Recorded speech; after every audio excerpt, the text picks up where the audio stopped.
There's a lot of old school mindset still in publishing that to be a real author with a real publisher, you've got to have a traditional publishing deal.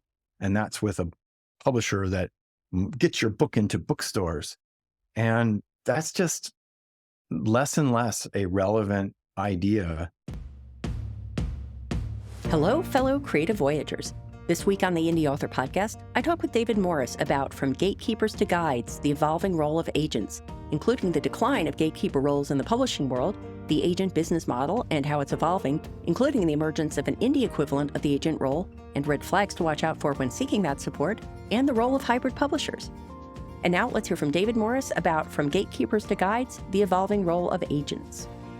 Hello, and welcome to the Indie Author Podcast. Today, my guest is David Morris. Hey, David, how are you doing?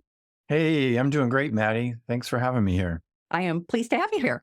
To give our listeners and viewers a little bit of background on you, David Morris is a creative leader, content strategist, and accomplished professional with 30 years of publishing experience. He's worked for major publishers like HarperCollins and Guidepost Books at the executive level, with both best-selling and debut authors. David is a literary agent at Hyponymous Consulting and the founder and publisher of Lake Drive Books, an independent hybrid publisher. And I invited David on the podcast to talk about the evolving role of the agent. And as we were talking about before I hit record, I'm just interested in, among all the many changes that are happening in the publishing world, the agent is such a key role, has been such a key role for so long, and understanding how that role is changing. So, David, I think it might be useful just for you to describe, as far back as it makes sense for you to go, what your evolving role has been, the biggest changes you're seeing, and especially how that would impact authors who are looking toward agents for help with their careers. Sure. Yeah, if I kind of rewind on some things a little bit, you'll have to just make sure I come back to the main question, what's going on with agents. But yeah, I mean, publishing is the accidental profession quite often for so many of us, and I thought I was going to be a psychotherapist.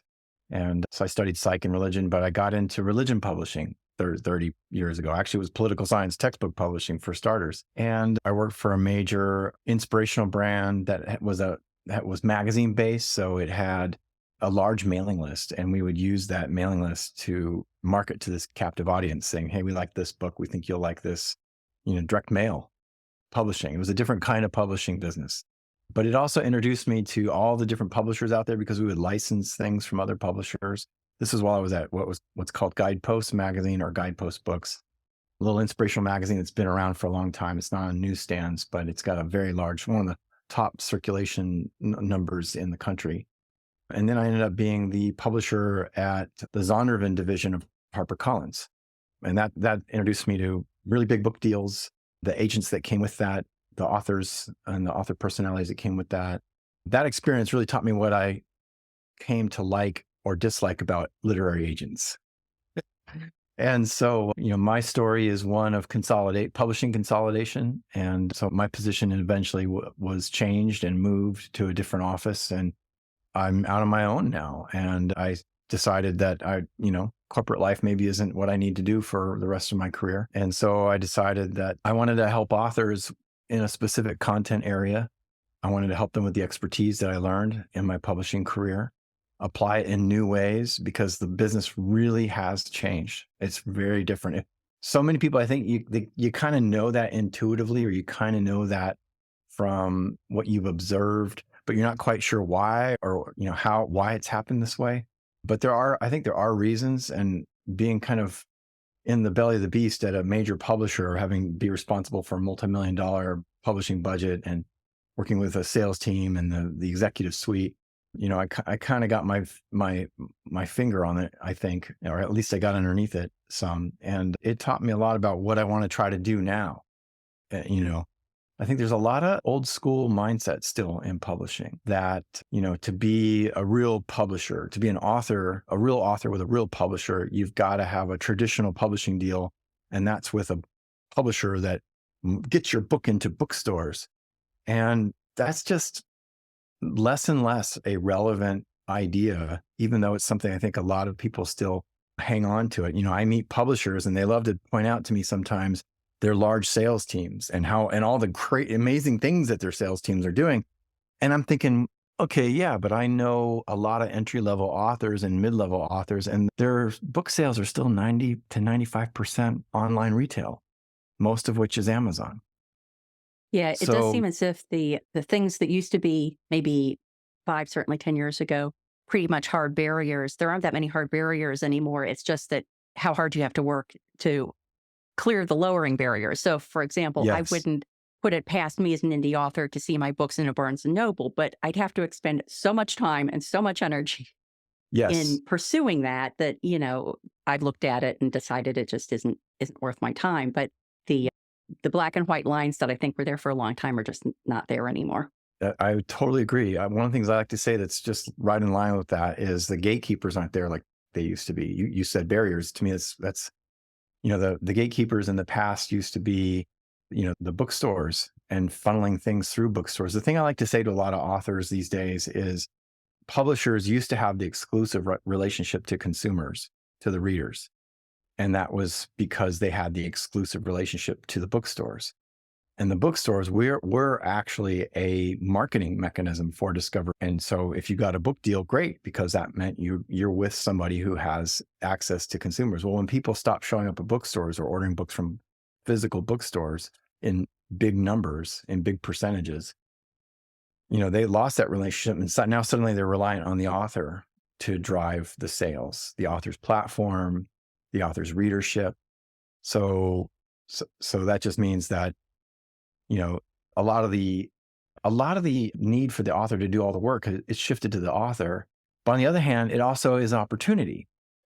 You could conceivably get your book into a Barnes and Noble bookstore, especially lately, because they say that Barnes and Noble is more open to local authors and having events.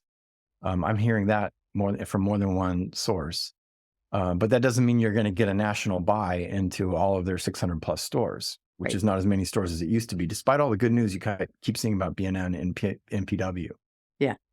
Well, it So does seem the other thing we had mentioned briefly before we started recording was this idea that it perhaps it never was this cut and dry, but it seemed like when I first started exploring publishing in 2012, 2013, it was pretty much there was sort of the either or choice. There's you either choose to go indie or you choose to pursue a traditional deal. But now there's so many flavors, it's much more a spectrum than an either or choice. And I would think that would be a recipe for agents really having to shift what they're doing and along with authors decide where they want to land on that spectrum. Does that play out for the agent as well as the author?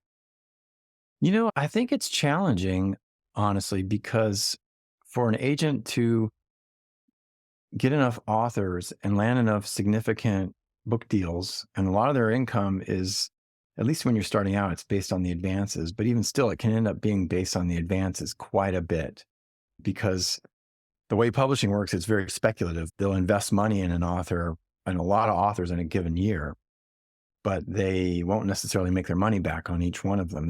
Those authors don't necessarily see royalty checks. A lot of them don't see royalty checks after that. And it's speculative in the sense that you hope that out of all those that you've invested in, 20% pay for the 80% of the business that you need to generate. So I think that some agent, like I talked to an agent a while back when I was first getting into this, and this agent is trying to do deals with all the major houses in New York City. And his view was he's got to sign authors who can get a 6-figure book deal. That's basically his baseline. Well, that's a pretty big author. That's a pretty exclusive and rare space to be in. Just to warrant a 6-figure advance, $100,000 advance, you've got to be able to sell 30,000 plus books in 1 year for the publisher to see it as a good financial deal, or maybe in 18 months to 2 years at worst. And that I think is having an effect where, probably there's fewer agents than there used to be. I just have to speculate on that. I don't know that for sure. I mean, there are fewer publishers. There's less variety of imprints. There's been so much consolidation that I have to believe that there are fewer agents who are making it work. And all those publishers who've consolidated, they've raised the bar on what they're looking for in terms of author sales. So I think there's that pressure on literary agents. Now, that doesn't mean for an opportunistic agent, which is kind of what I am, I guess, that there's some in-betweens. But I think I don't know very many agents who are operating and like doing deals with hybrid publishers, for example, or And when you're mid-level. saying, can you just clarify when you're using the term hybrid publisher, what that means? Yeah. So a hybrid publisher is sort of a spectrum of publishers that basically the way I like to explain it is they work on a different financial model. They ask for money upfront from the author, but they also pay a much higher royalty. Now, that might sound just like vanity publishing of old, but there's more aspects to that. One is it's got to be curated and well edited and designed content, not just like a service. It's got to have real distribution, which what does that mean in this world today? Well, if you can get it on Amazon and all the other online retailers, that's basically real distribution. There's, I subscribe to that with my hybrid publishing. I subscribe to the Independent Book Publishers Association standards for hybrid publishers. And you can look that up at IBPA, Independent Book Publishers Association.com. And they sort of explain what that is. But it's turning out to be a pretty good option because there's some very skilled people who have come into that world. You still have to kind of watch out and you still have to kind of be careful not to spend too much money there, and don't get into a program where they're just asking for, this package plus this package plus that package. But it still can be pretty expensive.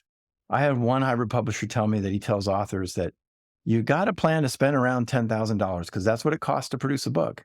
And, in my experience, he's right. If I add in all of the macro edit work, the copy editing, maybe if there's line editing, the 2 proof passes, typesetting, design, interior and cover, and all the labor hours that go involved in that, just the freelance stuff that I pay for is at least half that. But if you add in all the labor hours around it, it's definitely, a publisher, if they're going to pay you in advance, remember that, they may pay you in advance, but then they're also paying up front for $10,000 plus just to publish one book. So it's a big investment on their part, but that's what hybrid publishing is. And in that scenario, I think you were talking about the role of the agent with regard to hybrid publishing, which I imagine is somewhat different than the role of an agent with regard to traditional publishing. Yeah, and I don't know very many agents that are really doing it because there's really no advance involved. So they would have to be more of a opportunistic, forward-thinking agent that could see that, oh, hey, maybe I can help my author into a hybrid publishing arrangement that's a good one. And if they're making that really much higher royalty rate, and it really is significantly higher. So if your book is going to work, you could earn your money back and pay an agent at the same time. And if it works in perpetuity, great. But for, I would say for like a category fiction writer who's putting out a lot of different novels, it's probably not a great option just because, your sales aren't going to warrant that for any one book. It's a different strategy altogether. Yeah. So, I think in general, in my experience, if you want to go the agenting route, you've got to be prepared to really want to hit it big. And that's rarefied air. That's just really tough to find yourself in that position. And what are the considerations that differ between fiction authors and nonfiction authors and the relationship that they could expect to establish with an agent? Yeah, I think it kind of comes down to platform and how platform relates to fiction writing versus nonfiction writing. In nonfiction writing, where I'm more experienced, platform is often related to what your day job is. And, do you have expertise and an idea that comes out of that expertise? And does the expertise in your day job structure give you opportunities to talk about your book, to get speaking going on, to build an online platform? So I tend to wander into the self-help world a little bit more than most people. And, even, let's just say a psychotherapist who gets a great podcast going, for example, or, and really strong social media to support that. Now, that's not necessarily being part of a larger organization. It's just, you're a psychotherapist, but you've got that expertise and maybe you've got something original to say and you say it well. You can build a following. And I think an agent sees that and a publisher sees that, and you're saying something unique, a big idea, so to speak. But in fiction, to me, that seems like it's more a proposition of just how can you really be original within the category that you're writing in. If it's literary fiction, that's a whole world I don't want to speak on because I'm just not an expert on it, but maybe there's a fair amount of agenting going on because there's publishers who really care about it. But I can't imagine the money up, at least it's at the beginning, is very good or very big scale wise. Good, bad, doesn't matter. It's, we're not making value statements about any of this. But scale wise, it could be, it could be challenging for that to be agented kinds of things. And can you describe just at a very basic level how the agent is making his or her money in different scenarios and if that has been changing over time? Yeah, I don't know that it has changed a whole lot. I think that it's sort of like general market book royalties, where a standard offer for hardcover is 10% of list price to a certain number of units, like 5,000, and 12.5% for the next five, 15% thereafter. I suspect agenting commissions are pretty much the same as well. I haven't heard, and certainly up until a couple of years ago when I was still a publisher, I haven't heard of very many agents deviating from that. And the standard agent commission is 15% of your royalties, which includes the advance, which is an advance against royalties. Plus, once you've earned out of your advance, you've paid for that advance with your with your actual royalty accruals, then they get 15% in perpetuity for that particular book that you contracted the agent for.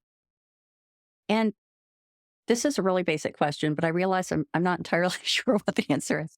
So, a would-be author or a writer would pitch the agent to have the agent accept them. It's an odd relationship because it strikes me as being each is kind of the client of the other. So you have it, it feels going to get a lawyer to go represent you somewhere that you probably know how to pitch yourself to a lawyer. You just go to the lawyer, you say, I want to hire you. And now you have a representative to do whatever you need legal expertise for.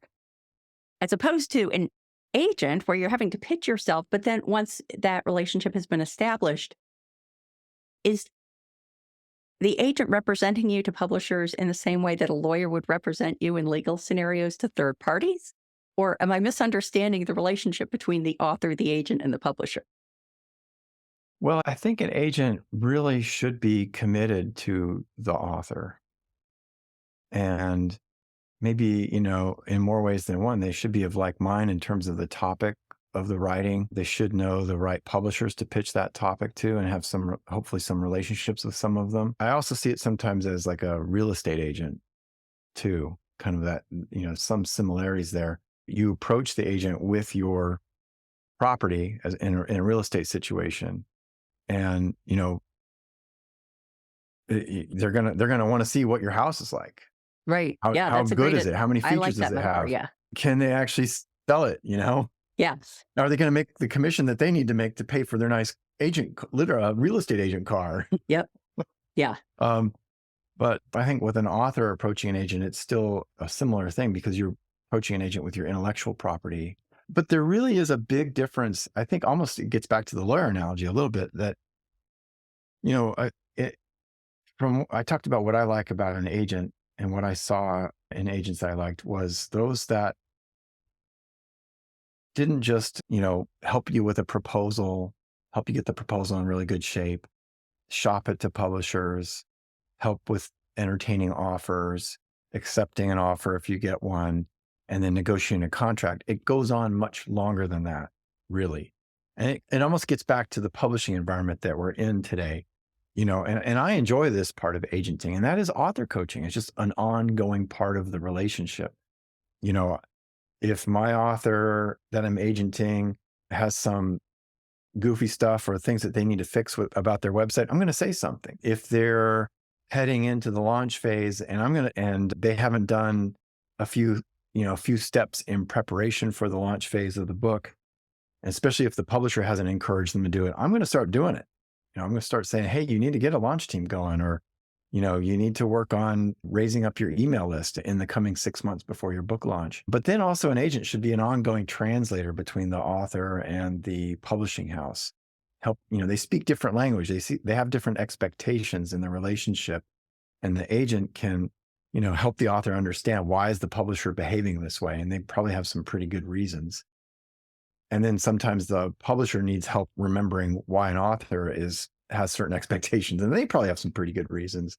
So an agent is almost like, it's more extraordinary, I think, than litigation or real estate brokering. It's much more of a careful relationship, and hopefully you find the right agent if you're in that game. Well, I can imagine many indie authors would be very interested in someone who would do things like point out the problems with their website and encourage them to start an email list and all those other things, like everything you just mentioned, except for the negotiating with the publisher. And I'm not even sure what that role would be. Like, it was like a business manager for an indie publisher or something like that. Are you encountering any agents who are doing that or moving into that as the industry changes? It's interesting. I mean, I see people pitching their publishing expertise to everyday authors, and oftentimes it's more about how to write a good proposal. Yeah, and it's not necessarily how to help you build up your platform, which I think is far underrated, and people see it far too cynically at the same time. I don't know that I've seen a whole lot of it going on, but it's definitely something I'm committed to because I've seen, like I was seeing, especially in my latter years in my position at HarperCollins Zondervan, I was seeing the authors that were working, and it didn't matter your creed, the color of your skin, your gender, your sexuality. It was the authors who could connect with their audience online that were making things happen, kind of even on a subterranean level with nobody really even knowing why that they were working or noticing why they were working. But the authors with the email list were the ones that were working. Just a quick break from the interview. Are you getting value from the podcast? Please consider supporting it and all the work I do at the Indie Author by becoming a patron. To pledge a monthly contribution, go to patreon.com/the Indie Author, or to make an occasional contribution, perhaps to indicate the value that a specific episode or resource provided to you on your creative voyage, scroll to the bottom of any page at theindieauthor.com and click Buy Me a Coffee. And now, back to the interview. Well, we've mentioned the platform a couple of times, and I think that's a really interesting example of how things are changing because I've seen two sort of flavors of the platform idea. One is that, traditional publisher is never going to be interested in an author who has established a platform, especially as an indie, because they want someone that they can start out fresh with. And then there's another flavor that is, if I attach myself to a publisher or an agent, then they're going to help me with my platform. And then there's the third flavor, I think, that is a publisher or an agent is going to be looking for someone with an established platform so that the author has illustrated that they can communicate effectively with their email list or that they have a compelling social media presence. Is that changing? Do you have recommendations on any of those fronts about an author and platform? I still believe that it's the third option. Most publishers are in that space. If you've got the platform, then you'll be more attractive to where publishers are today. Publishers do a lot more celebrity books than they ever have. Ghostwriting business is up from what I've heard. The thing about that's kind of cool though is if you actually have original writing, and this kind of gets back to the old idea of if it's great writing, it should work. I shouldn't need but people today translate that to, well, it's great writing. I don't need to have a social media platform or an email list. But if it's great writing, then your social media and your email list should grow naturally too, right? And that actually can be fun. If your content's strong and you're connecting with people and they're interested in your stories or they're interested in your ideas, you're going to find that your social media and your email list and your website traffic is growing. And you're going to start establishing even a little bit of community. And what's cool today about all that online platform stuff is that you can now have a direct relationship with your readers more than you ever could before. I sometimes will say, what would you rather have? 10,000 book sales with people that you hardly ever meet, or 1,000 book sales with people that, are reading your every newsletter and responding sometimes. It can be very gratifying. And publishing isn't always about the money. It's about the influence. It's about the storytelling. It's about the fun.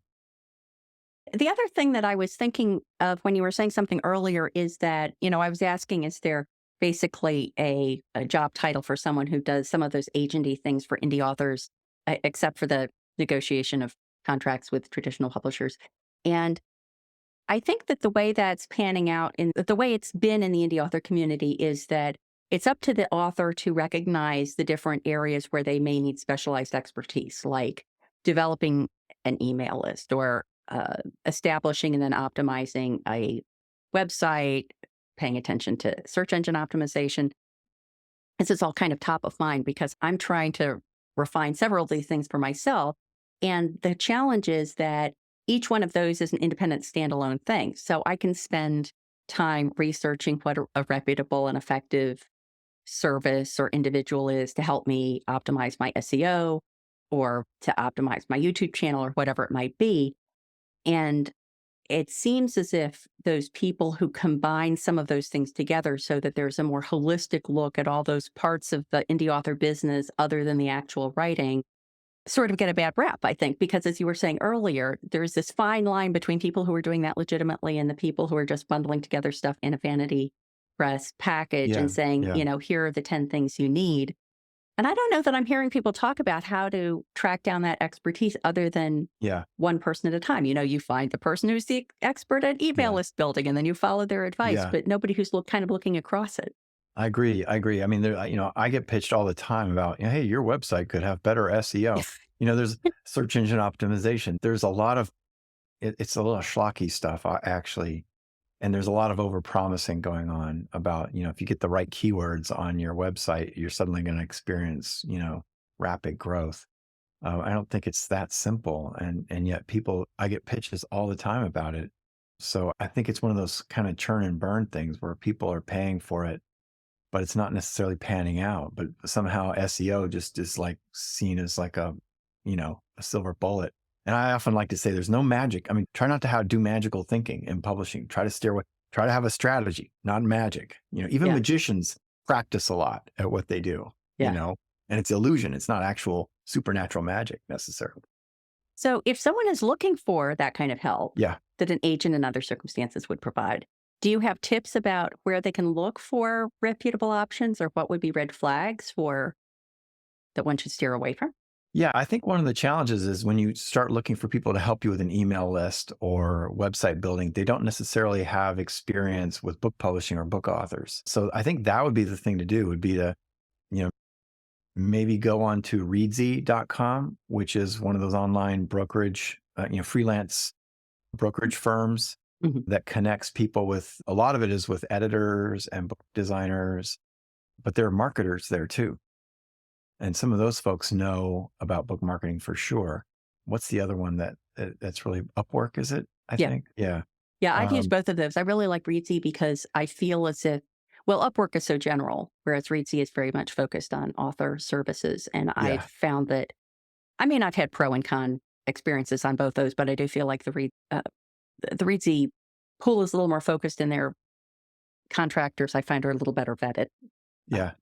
I would also mention again the Independent Book Publishers Association. A lot of their members are author publishers. In other words, authors who start their own publishing enterprise, however big or small it might be. And I know I can think of at least one person, I won't mention that right now per se, but I know at least one person who's quite present to that organization and its folks. So if you join or if you just get close enough to that organization, you'll probably start figuring out who those people are. Okay. Well, the other thing, I haven't had an opportunity to ask anybody about this, but sometime last year, maybe even longer ago, I was interviewing Orna Ross of the Alliance of Independent Authors, and we were talking about selective rights licensing. And I said, what I would love is to find someone who would take care of non-US rights for me because other than the fact that I sell my English language books into foreign markets,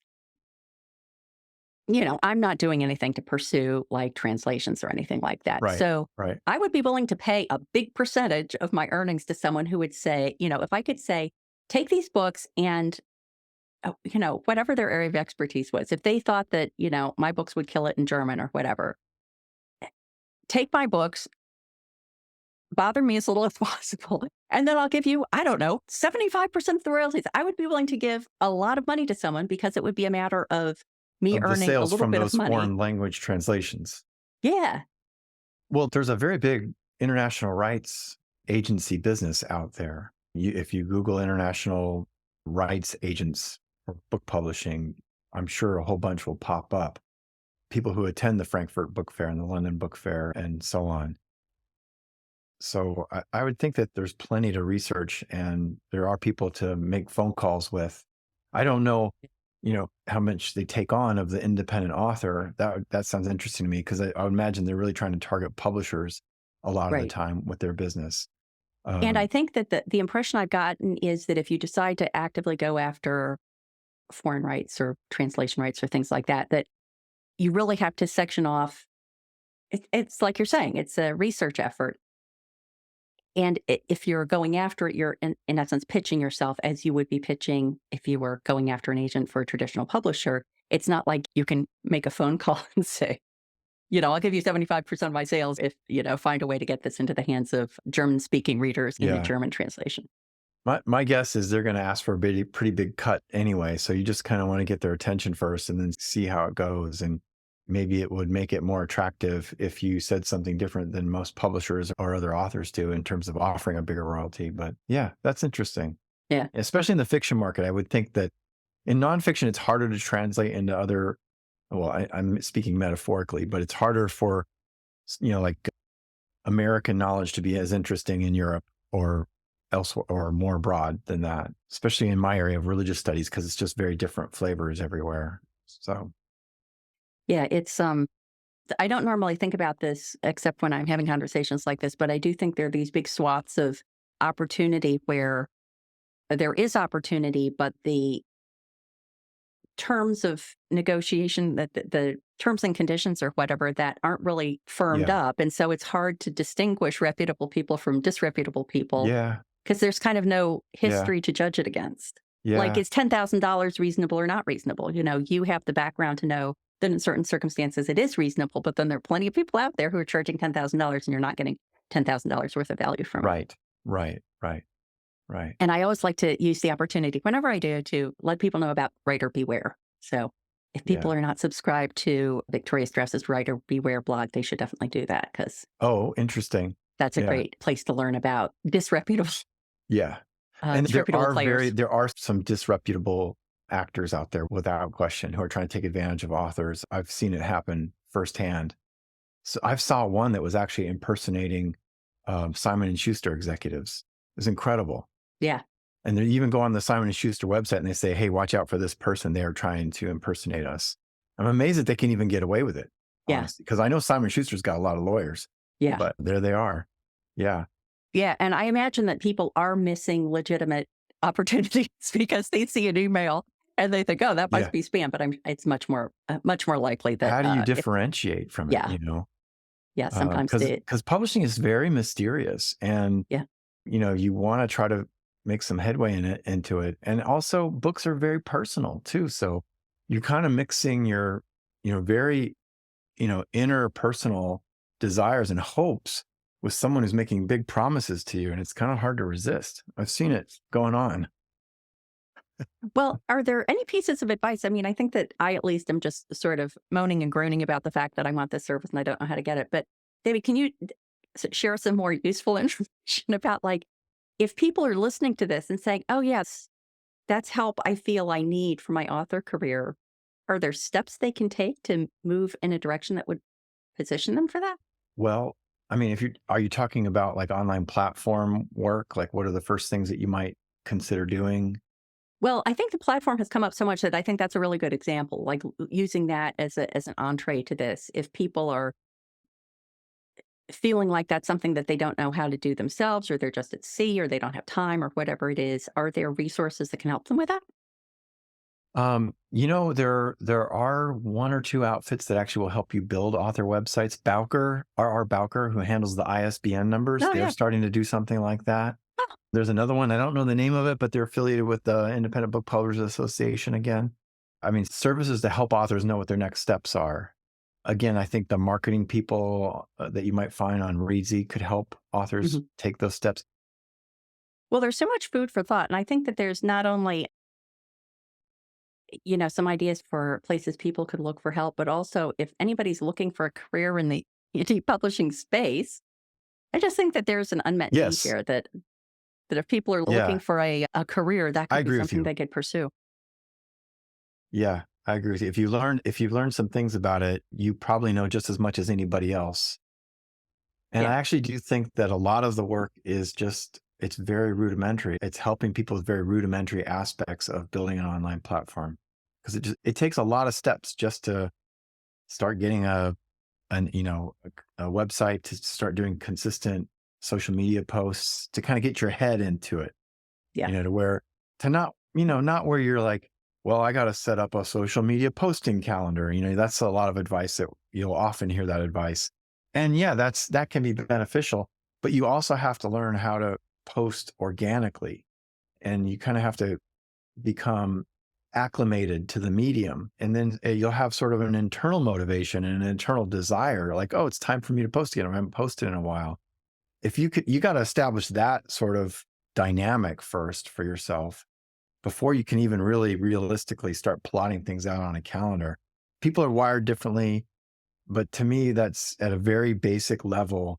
Having that internal motivation to know how to post on social media is probably the thing to figure out first.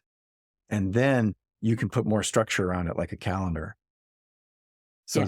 there's probably there's steps to it. So I think anybody who did aspire to this position that you're talking about, I think they could get plenty of work just helping people with some of the basics. Yeah. So interesting. Well, David, thank you for humoring all my wide-ranging questions and for joining me on the podcast.